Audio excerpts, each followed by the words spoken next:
कि जो मफरल मैल घूम रहा है ना, जिसकी खांसी ठीक नहीं हुई है, 5 तारीख को बटन दबाकर पतंग का एक ऐसा इंजेक्शन लगा दो ताकि हमेशा के लिए उसकी खांसी ठीक हो जाए, मफरल छूट जाए उसका। लगाएंगे? जोरदार तालियों से इस्तकबाल कीजिए। इनके सरपरस्त मैं गुजारिश कर रहा हूं हाजी समीरुद्दीन सैफी साहब से कि वो आए, अपने ख्याल का इजहार करें। ज्यादा कुछ नहीं कहूंगा, मैं ये कहने आया हूं आपसे सिर्फ, अगर किसी के तकलीफ हो इलाके में, महल्ले में, आपके किसी पड़ोसी के, तो आप बिल्कुल चर्चा करेंगे कि यार उसके साथ ऐसी तकलीफ हो रही है, उसे ये परेशानी है।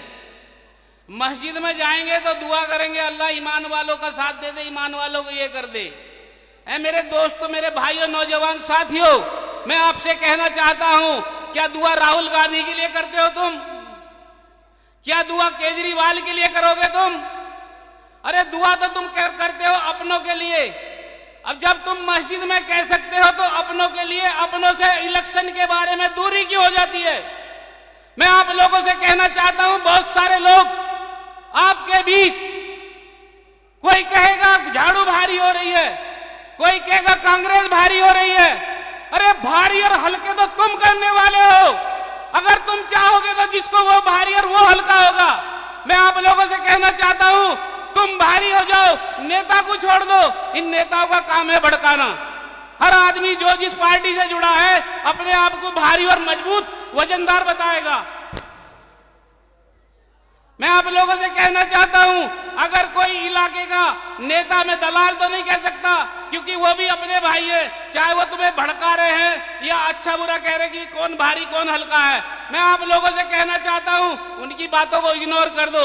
ऐ भोली भाली कौम, ऐ भोले वाले समाज, ऐ मेरे मुस्लिम भाइयों, ऐ समाज के लोगों, ऐ ईमानदार लोगों, तुम जरा सोचो, अगर ताहिर भाई आज तकलीफ के अंदर है, किसी परेशानी में है, क्या तुम्हारा फर्ज नहीं बनता कि अपने भाई का साथ दो?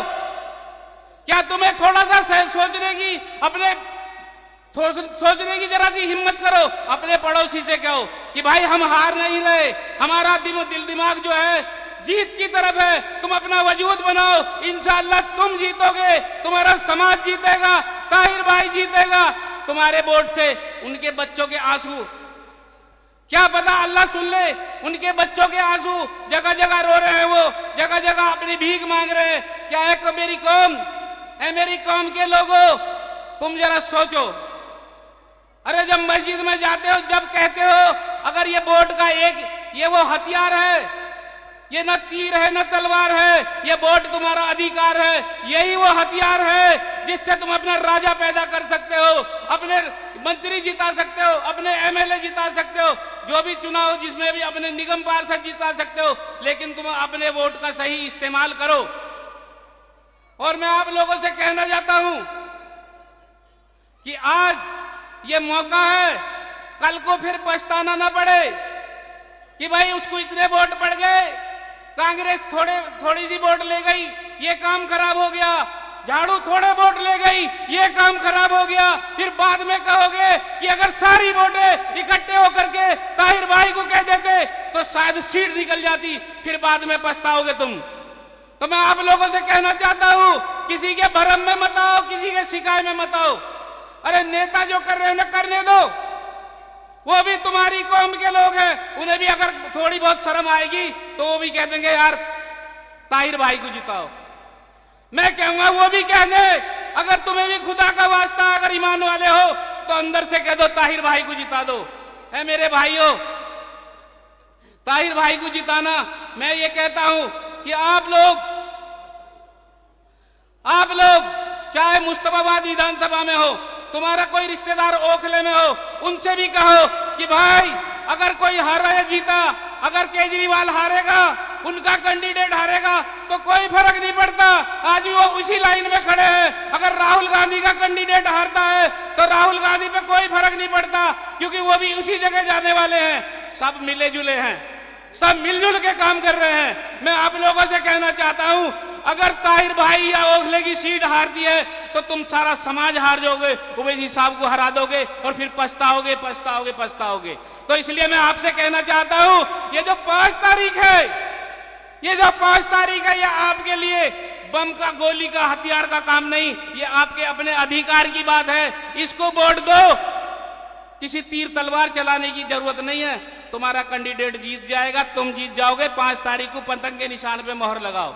और मैं आप लोगों से कहना चाहता हूं, फिर पछताओगे एक बात कि बाद में कहोगे कि ऐसी बात हो गई, अब जो मैंने अभी कहा है, ये मरना गिरना है तो चलता रहता है। जब से हमारे दुनिया बनी है, ईमान वालों का तो सर कटता ही रहता। घबराने की जरूरत नहीं है, किसी से घबराना नहीं। इकट्ठे होकर के किसी के बहकावे मत आओ कि केजरीवाल आ जाएगा, ये हो जाएगा, ये रह जाएगा, वो रह जाएगा। कहो उवैसी साहब आएंगे, उवैसी साहब जीतेंगे।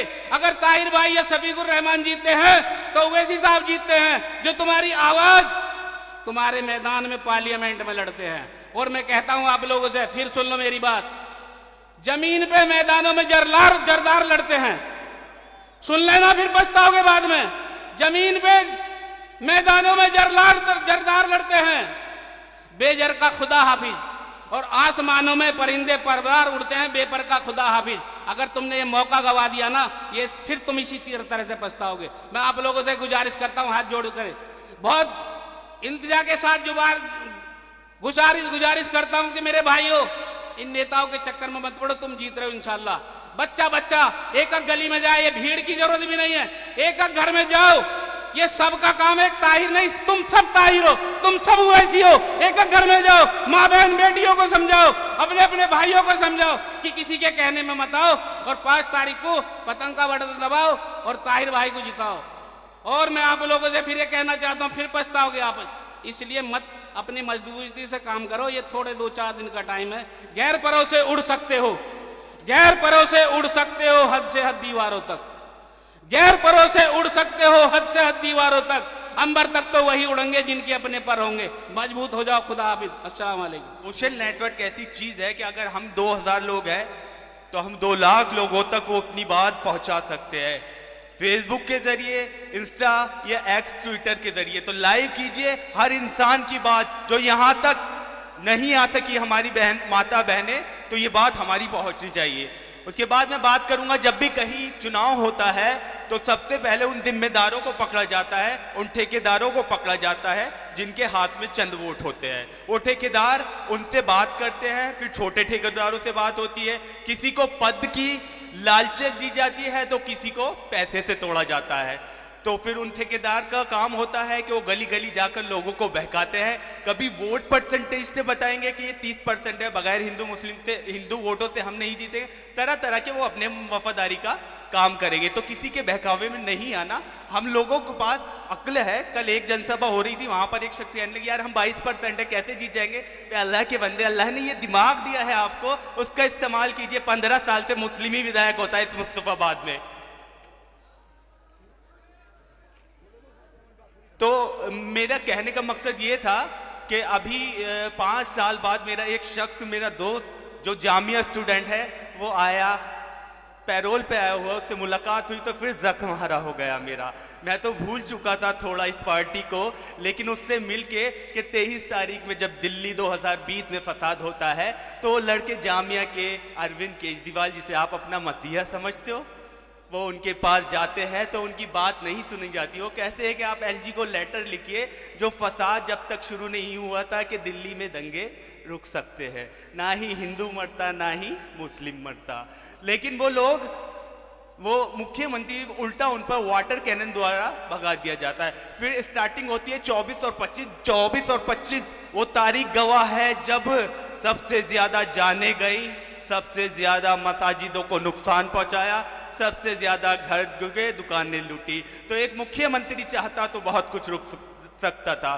तो मेरी आपसे दरख्वास्त है कि आने वाले 5 तारीख को एक वोट जो आपका है हर जवाब दे सकता है, दिल्ली दंगों का भी और मरकज का भी। तो आने वाली 5 तारीख को हाजी ताहिर हुसैन साहब के पक्ष में वोट करें, इंसानियत को वोट करें। शुक्रिया।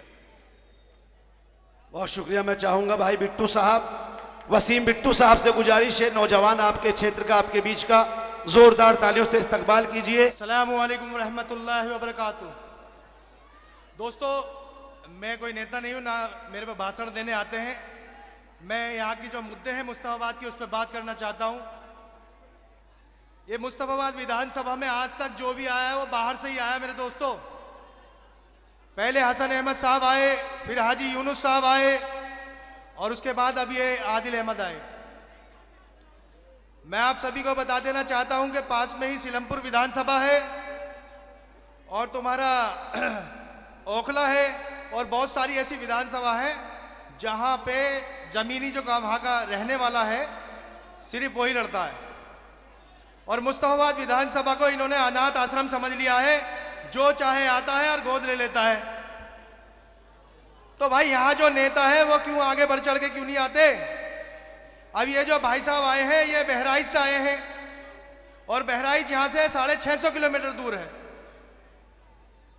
तो दोस्तों, जो इंसान अपने गांव के लिए, अपने घर के लिए, बहराइच के लिए नहीं बोला, जो आदिल अहमद खान बहराइच के रहने वाले हैं, अभी वहां दंगे भी हुए, वहां लोग मारे भी गए, बुलडोजर से घर तोड़े भी गए, और ये कहते हैं कि मैं आम आदमी पार्टी का प्रवक्ता हूं, जो टीवी पे डिबेट करते हैं, और इनके मुंह से एक अल्फाज भी अपने गांव के लिए, अपने घर के लिए नहीं निकला।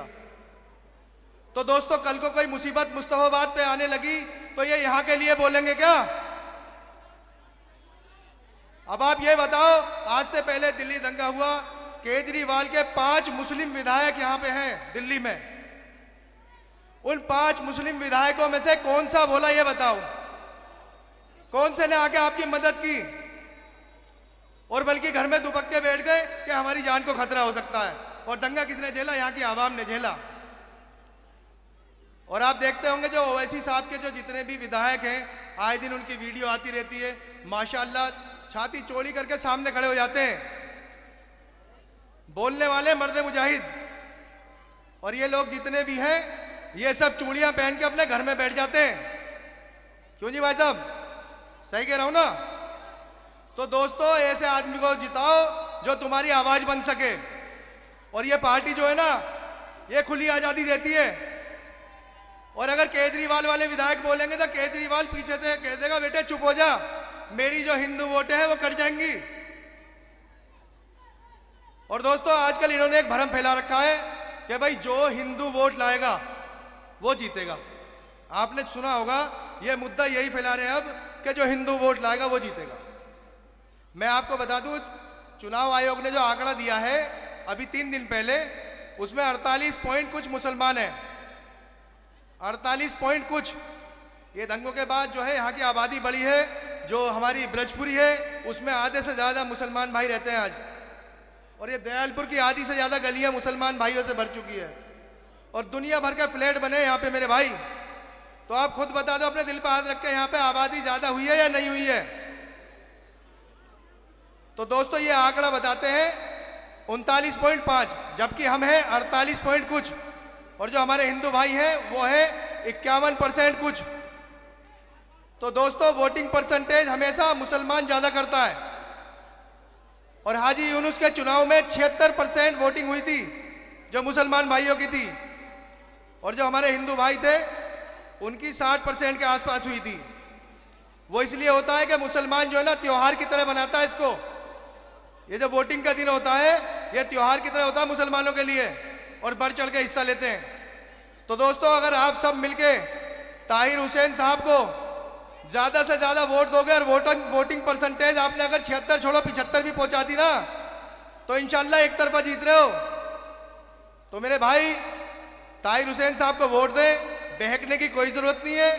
कोई आपको बहकाएगा कि हिंदू वोट नहीं मिल रही तो कहते हैं कोई बात नहीं, हमारे जो 2 भाई खड़े हैं उन्हें तो मिल रही है, उन्हें ले लेने दो, और आप सब मिलकर जो ना ताहिर भाई को एक तरफा वोट कर दो। अस्सलाम वालेकुम। चाह रहा हूं मीरापुर से हमारे प्रत्याशी रहे अरशद अली राणा साहब से गुजारिश कर रहा हूं, आए अपने ख्याल का इजहार करें। वक्त की नजाकत को देखते हुए जोरदार तालियों से इस्तकबाल कीजिए। मीरापुर से प्रत्याशी रहे अरशद राणा साहब। अस्सलाम वालेकुम। मैं खुदा की कसम एक बार सलाम का जवाब ऐसे दे दो जैसे मीरापुर वालों ने चुनाव में ओट की चोट का जवाब दिया। देखा था मीरापुर का चुनाव। सम्मानित साथियों, आप लोगों की ये मोहब्बत बार बार मुजफ्फरनगर से मुस्तफाबाद लाने पर मजबूर करती है, क्योंकि माशाल्लाह नाम ही मुस्तफाबाद है। नाम ही ऐसा है जिसकी प्रदेश अध्यक्ष जी डॉक्टर शोएब जमाई साहब भी आ रहे हैं, आराम से तशरीफ रखिए। माशाल्लाह नाम ही ऐसा है कि जिसके सदके में एक कायनात बसी है और उसका नाम मुस्तफा के नाम से शुरू होता है। तो अल्हम्दुलिल्लाह साथियों, आज सिर्फ पॉइंट टू पॉइंट 2-4 बात होगी, ज्यादा नहीं, क्योंकि टाइम पहले ही मेरे ऊपर बाउंडेशन लगा दी जाती है। मैं सिर्फ आपसे यह पूछना चाहता हूं, क्यों ताहिर हुसैन साहब को ओवैसी साहब ने टिकट दिया और क्यों इतना विरोध टिकट देकर ओवैसी साहब ने झेला? क्यों ओखला में टिकट दिया? क्योंकि ओवैसी साहब के अंदर एक दर्द है कौम का साथियों, और दर्द को वही समझ सकता है जो आपका अपना होगा साथियों। क्यों? क्योंकि आपने देखा है कि वोट आप बराबर डाल रहे हैं। कोई बीजेपी की टीम बताता है, कोई उसकी टीम बताता है। मैं आपको एक आईना दिखाना चाहता हूं कि जिस वक्त मीरापुर चुनाव में वोट पड़ रहा था तो आपने देखा होगा कि मेरे 13 साल के बेटे को पुलिस ने किस तरह अत्याचार कर मासर उठाकर उसके साथ मारपीट की थी साथियों, आपने देखा होगा। अगर बीजेपी के साथ मिले हुए होते तो शायद ये सलूक ना होता साथियों एक नाबालिग बच्चे के साथ। ये तो आपकी आंखों पर एक पर्दा इसलिए डाला जा रहा है। ओवैसी साहब क्या कहते हैं कि आज मैं हूं, इस वक्त आपको एक रहनुमा मिल गया। खुदा की कसम